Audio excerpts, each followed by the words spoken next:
Germany, ranked 11th in the world by FIFA, are arguably the greatest World Cup nation in all of history, having appeared in every tournament apart from the inaugural bout in Uruguay in 1930 and the Brazilian edition of 1950.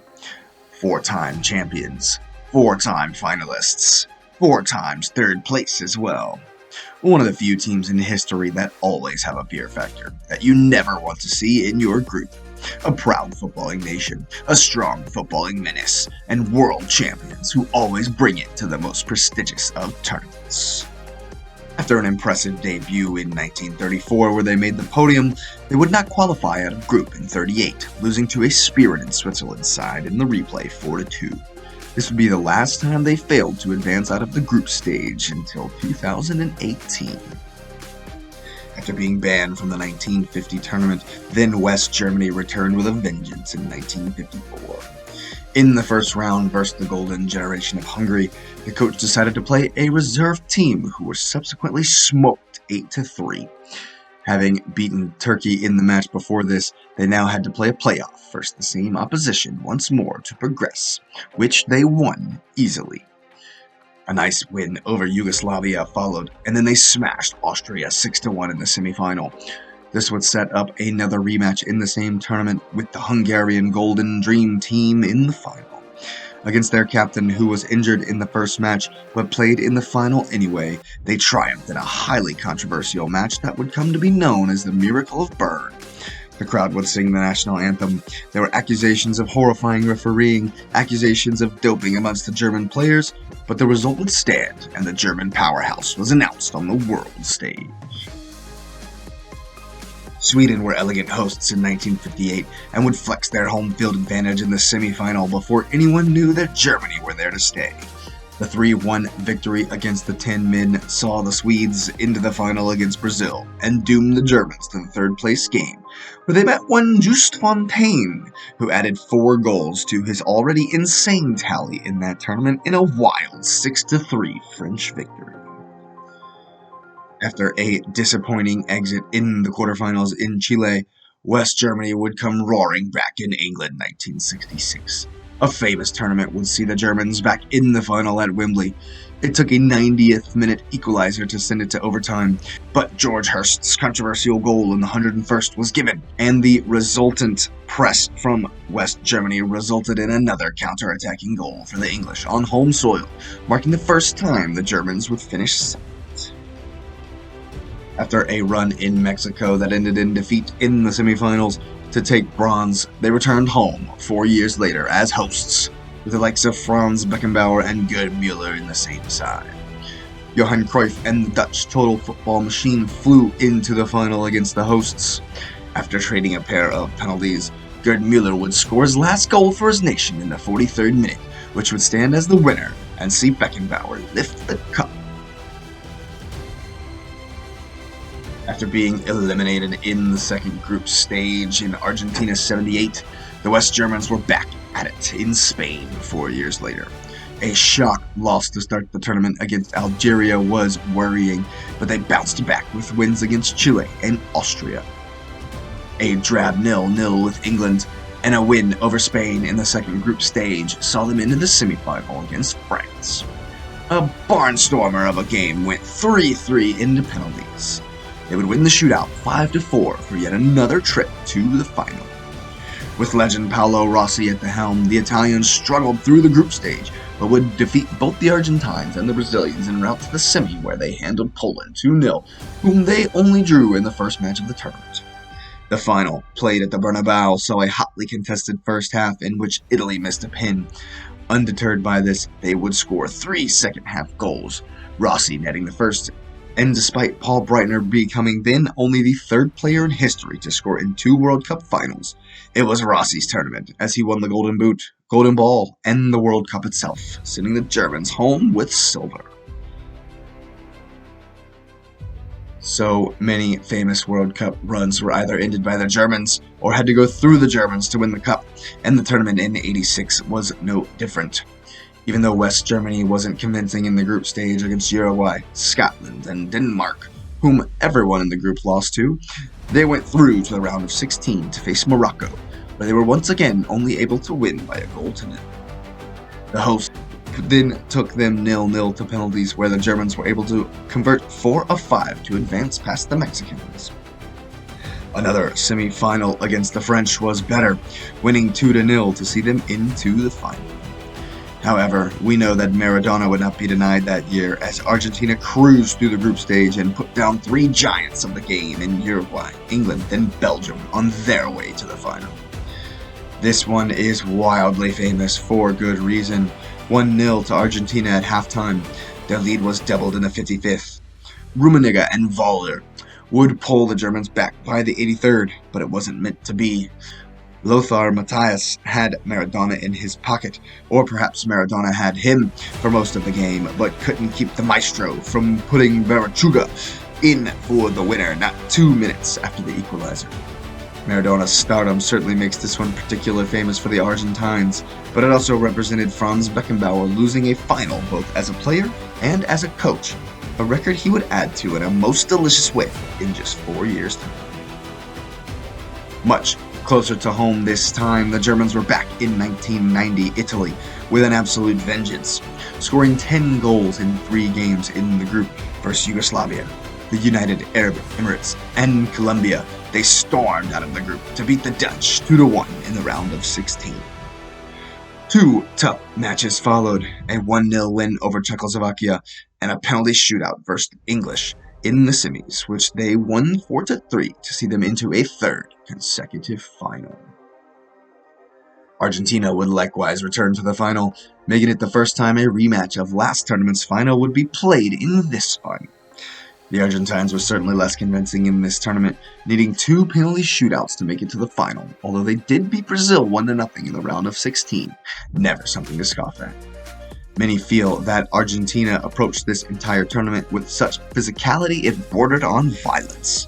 They already had 4 players suspended coming into the match, and would finish this final with 9 men due to some nasty tackling that left Jurgen Klinsmann, among others, with quite the scar. Pedro Monzon was the first ever player to be sent off in a final for leaving his mark on Klinsmann. Plenty of penalty shouts rang out through this, and one of the more controversial ones was the only one awarded in the 85th minute. After this, Rudi Voller refused to give up the ball in a little bit of gamesmanship near the end, and was hauled down with a superb wrestling move from Gustavo Dazati, who joined his countrymen in the showers. Amidst the tears of Maradona, Beckenbauer would go on record saying how the Germans dominated, and the 1-0 is a misleading scoreline. He would become the only man ever to win and lose a final as both a player and a coach, cementing him as one of the greatest names in the entire history of the World Cup and the game we love so much. Germany added a 3rd trophy to the cabinet as the game ended 1-0. By the ridiculously high standards Germany has at the World Cup, their quarterfinal runs in 94 and 98 were somewhat disappointing. It's worth noting that they went out to the Croatians in 98. A shock, yes, but as I said earlier, World Cup glory will always go through this team or be squashed by it, and Davor Sukerman and company needed a lot of stopping that year. Lothar Matthäus would play his last game in the World Cup in France, making him one of only 3 players to feature in 5 World Cups, playing 25 matches spanning from 1982 to 1998. The 21st century dawned, and the Germans were determined to reach the heights of yesteryear once more. This tournament had a ton of drama and crazy moments. Miroslav Klose announced himself with a crazy hat trick in the 8-0 win over Saudi Arabia, and a goal in each of their other group stage games versus Ireland and Cameroon. A late 1-0 winner for the Germans against Paraguay in the round of 16 would send them through to face the Americans in the quarterfinals, fresh off a win over rivals Mexico. The US of A were flying and had much the better of the game. Shouts for goal line technology aside, Ali Khan produced some brilliance, not just in this one, but enough to win the golden ball of the entire tournament. Michael Ballack sank American hearts with the only goal of the game in the 38th minute, sending the Germans through to face host South Korea in the semifinal. In another tight 1-0 where Ballack got the winner, but also a second yellow of the tournament, meaning he would be suspended for the final, which saw them face Brazil for the first time at a World Cup. Brazil's road to the final was no less bumpy, having to beat Turkey twice, Belgium, and England on their way to the final. I remember being on vacation at the beach, but getting up at 6 a.m. to watch this one on a tiny little television. Obviously, we were cheering against the Germans as they had eliminated the US of A. When Rivaldo's shot was pushed aside by Kahn and Ronaldo dumped it in on the follow-up, we woke up the entire beach. Not too long after, Ronaldo popped up again at the end of a fast break to sink the Germans 2-0 and become 5-time world champions, at the expense of the only team who might be considered their rival in World Cup history. Although a huge success as a whole in the 2006 tournament, it would not be another victory on home soil for the Germans. They did beat rivals Argentina in the quarterfinals, which is always wonderful, but would fall to eventual champions after extra time in the semi. A couple of screamers from Bastian Schweinsteiger would see a third place finish in 2006. 2010 was an interesting one for the Germans. Not only did they lose a shock result to Serbia in the group stage, but their game against England would be remembered for Lampard's goal that wasn't, not for the fact that Germany won the game 4-1. Defeating Argentina once again was nice, but they would fall in the semis to eventual champions Spain once again. Another barnstormer in the third place match saw them repeat their finish of the previous cup.